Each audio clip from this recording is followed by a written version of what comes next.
gravel. Toyota is killing it.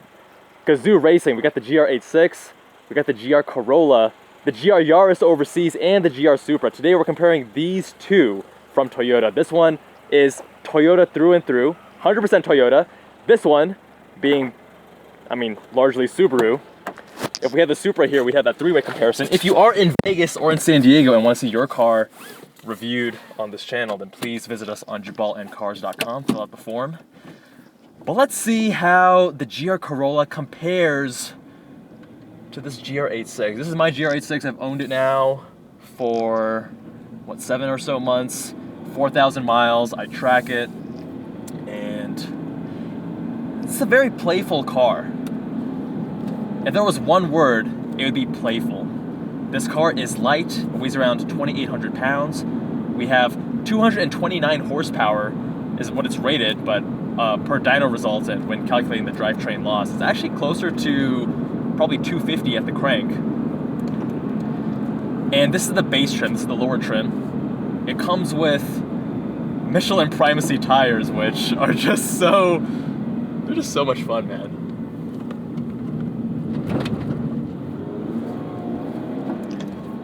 Tail, a little bit happy like that. Now, a lot of the inputs on this car are lighter than the previous generation. The steering is light, the feedback isn't as, it's not quite as communicative as that previous gen. The gear selector is definitely better. It's more mechanical, a little more notchy. You have more confidence going across gears. Throttle tip-in is even more aggressive than the previous generation, and that's largely because they want it to feel faster than it is. Suspension tuning is, it's stiff, it's a sports car, but it's softer than you might expect given the level of body control, largely because of the low center of gravity. You don't need it to be as stiffly strung to control the various directions that momentum wants to move this car. Suspension is handling this bumpy road pretty well. The car's not getting unsettled. Yet it does feel like it's on its tippy toes all the time. It wants to play, it wants to dance. And I fucking love that.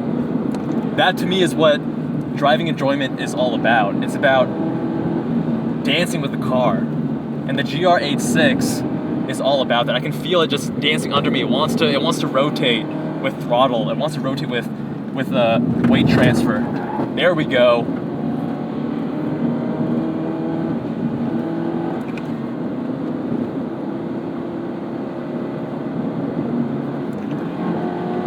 There are times when you feel like the power is a little bit lacking.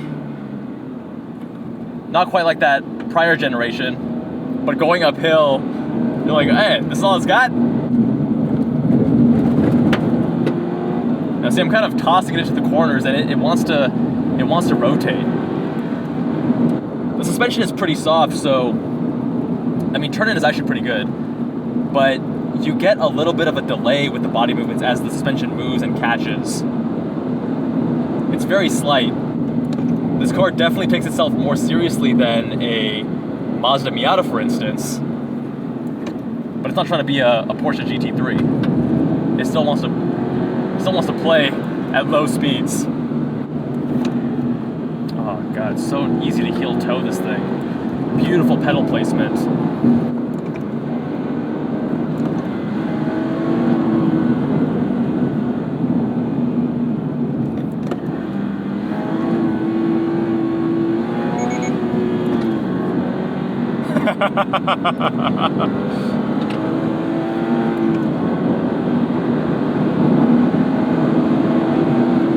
Ooh, that's much faster than I should be going.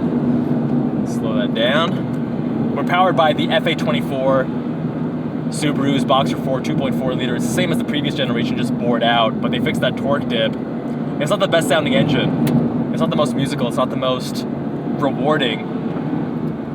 If there was one weakness to this car, it would still be the engine. It's not as much of a weakness as in the previous generation, but I am excited to try that GR Corolla because that 1.6 liter 3-cylinder is Toyota through and through, and that should be a fun engine.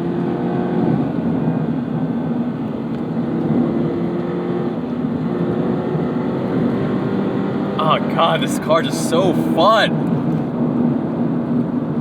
So good, man. It's so good. Should note this car is essentially bone stock, just Jackson Racing oil cooler, CSG 21 pads up front, CSG 11 pads in the rear, and brake fluid, Castrol SRX. I am getting some new wheels and tires installed for my upcoming track day. And make sure you guys are subscribed because I'll be making a video about how that changes the vehicle at the limit, as well as camber bolts. This car is just so connected. It talks to you. After driving other cars, you get that this is a proper sports car through and through. It's built with one purpose in mind, to put a smile on the driver's face. Woo, gravel. With that being said, let's see how she compares to the GR Corolla. All right, boys, now let's compare the GR86 to the GR Corolla. This is the Core Edition, which is the lower level, but this is fully loaded. We have performance package, LSD front and rear, red brake calipers as well with the performance package. We have the technology package that has things like the wireless charger. We have the cold weather package, which gives you heated steering wheel, heated seats.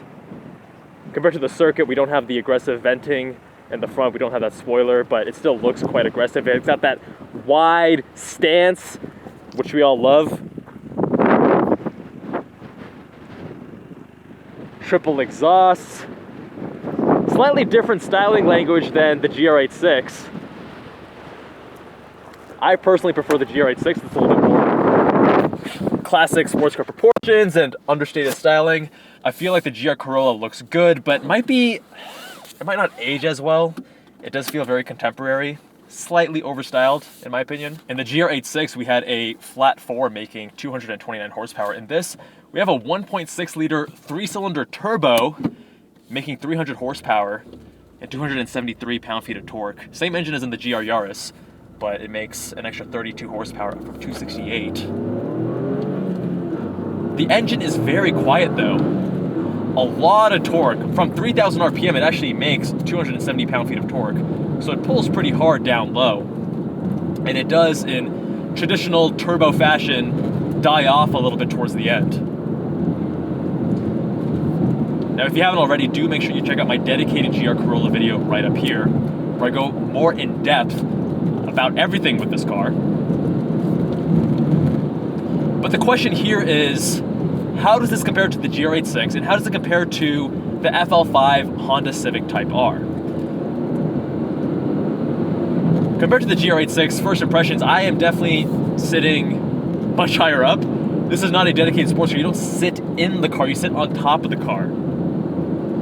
And I don't think that's a problem for daily driving. In fact, it makes it easier to get in and out, ingress and egress. But if you were taking this on track, you might feel a little bit too high up. And this seat is, yeah, it's all the way down low. Steering input is very light and lacks any feel at all. Substantially worse, I would say, than the GR86 with regards to weight and feedback. The slop and the accuracy are on par though. The steering ratio feels adequate for this vehicle. Turn-in isn't as sharp and immediate as the GR86. Even with the gravel, I can't break the traction, man. It just grips for days. Whereas the GR86 is all about playfulness. This car is all about stability. That's even what the chief engineer designed this car for. It's all about stability. And you really get that. All the inputs on this car are quite light. The clutch has more travel, it's quite light, has very little feedback. The GR86 already has a pretty lackluster clutch feel, or I should say just an average clutch feel, and this one feels even more disconnected. I like the transmission feel on this. It's tight, it's notchy. It feels a little bit more mechanical, but lighter than the GR86, and the throws are a little bit further. So I'm not sure which one I prefer. I like certain aspects of this, and I like other aspects of the GR86 transmission more. Cable actuated, of course. Throttle response is not as good as in the GR86. Downshifting is sometimes a little bit sloppy, especially if you're lower in the RPM range, you get a little bit of that turbo lag. And the engine is so quiet. If you were on track, this would definitely cause problems. Because you can't hear shit. Pedal placement is also not as ideal. I feel like it's hard to get an ideal seating position here. Move the seat back a little bit just there, see if that helps. So I can get better throttle input with my heel.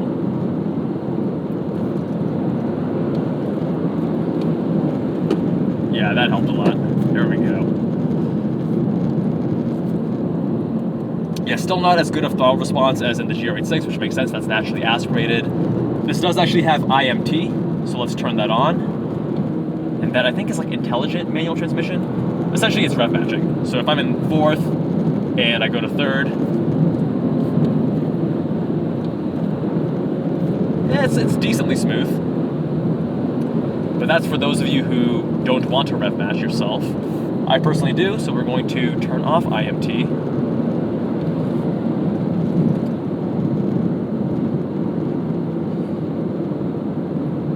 Now, by default, you start off in 60-40 torque split, front and rear.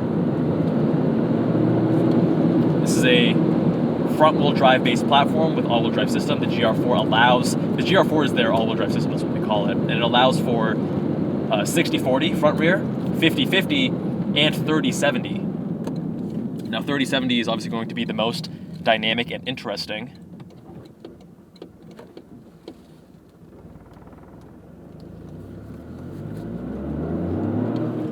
But in that previous video, as you'll see, even in 30-70 with traction control off, which I'm going to do right here as well, you're not able to break the rear loose. It's not a very playful car. It's all about stability. It's all about being grounded, which makes this car quite friendly. So we're now in 30-70, front to rear, traction control off, which is the most playful setting. But the stability of this car makes it very approachable and easy to drive fast. So if you're a newer, less experienced car enthusiast, this is a great car to introduce you, to get your feet wet, to see what driving at the limit can be like. And this car is not going to bite you. Compared to the FL5 Honda Civic Type R, this is way more supple, way softer suspension, way more comfortable. This Type R is essentially bred for the track. Whereas this car, you can see, is mostly a daily with a bit of that rally-inspired feel. A car you can take to the track, but ultimately it wants to be a comfortable daily cruiser for you.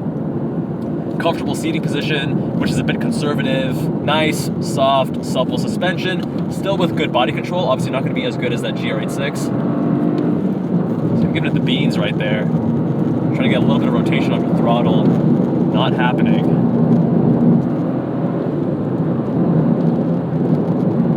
On track, it would be more illuminating. But on these public roads, obviously, I can't quite get to the limits of oversteer. Yeah, a little bit of understeer though.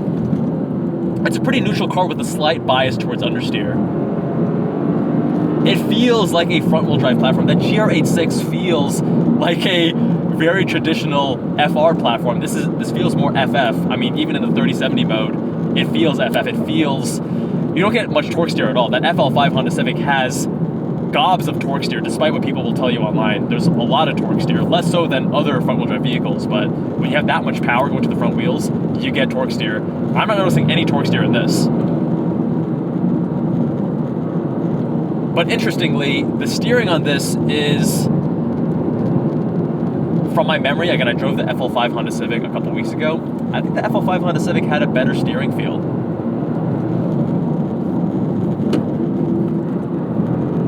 I'm starting to get used to the heel toe now. I really like the brakes on this. Nice amount of initial bite, not too grabby, and very linear, very easy to modulate. We got some gravel here.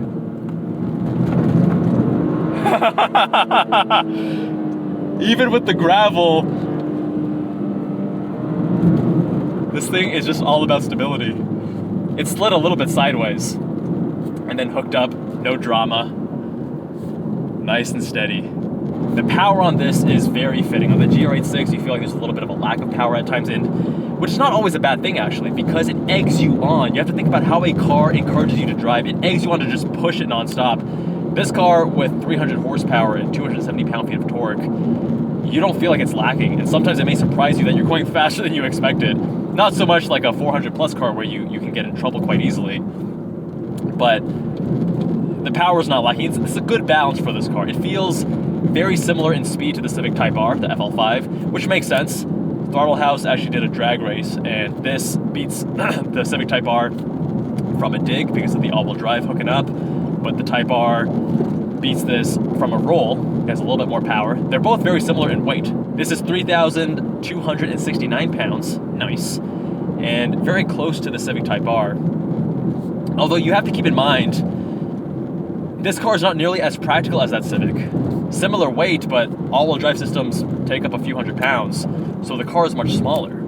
You don't get nearly as much trunk room. Passenger room is also quite limited compared to the FL5 Honda Civic. And the interior in that Civic is quite a bit nicer too. Now ideally we would have done a three-way comparison. GR86, GR Supra, GR Corolla, all three of the GR siblings. But didn't have access to that. If you guys have a GR Supra in Vegas or San Diego, please let me know. But there are substantial differences amongst each of these cars such that, yeah, it makes sense. Like, why does Toyota need to have 3 sports cars or sporty cars? Because I don't really consider this to be a true sports car. They're each substantially different. This one is less playful. This is more stable. This is more rally car inspired. Whereas that GR86 is more classic sports car, razor edge, more playful, wants to oversteer and dance with you. This one, even with traction control off in the 30-70 setting, it just wants to stay planted the whole entire time. Now between this and the Civic Type R, the interior on this is not nearly as nice as the Civic Type R. The interior on this, I would say, is similar quality to the GR86, and you know what people say about that. People complain a lot. I think it's fine, actually. I think the interior quality is perfectly adequate. This has cloth seats in the core. If you go up to circuit, you'll get the Alcantara, the faux leather. But when you're in that Civic Type R, you feel like it's a little bit of a nicer cockpit, a little bit of a nicer experience. You feel a little bit more special. Now, between the two, which one is more fun?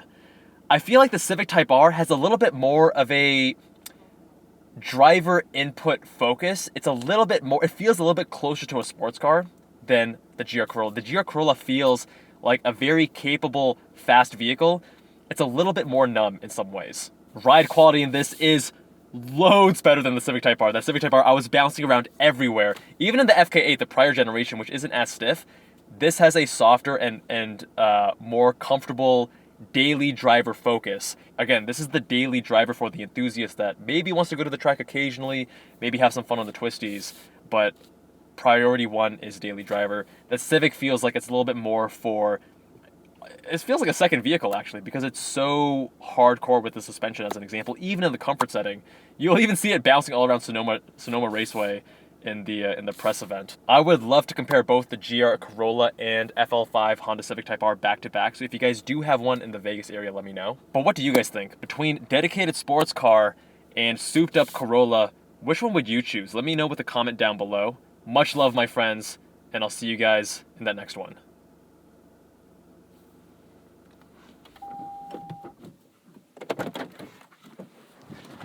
And that's a wrap! Nice. Did you have any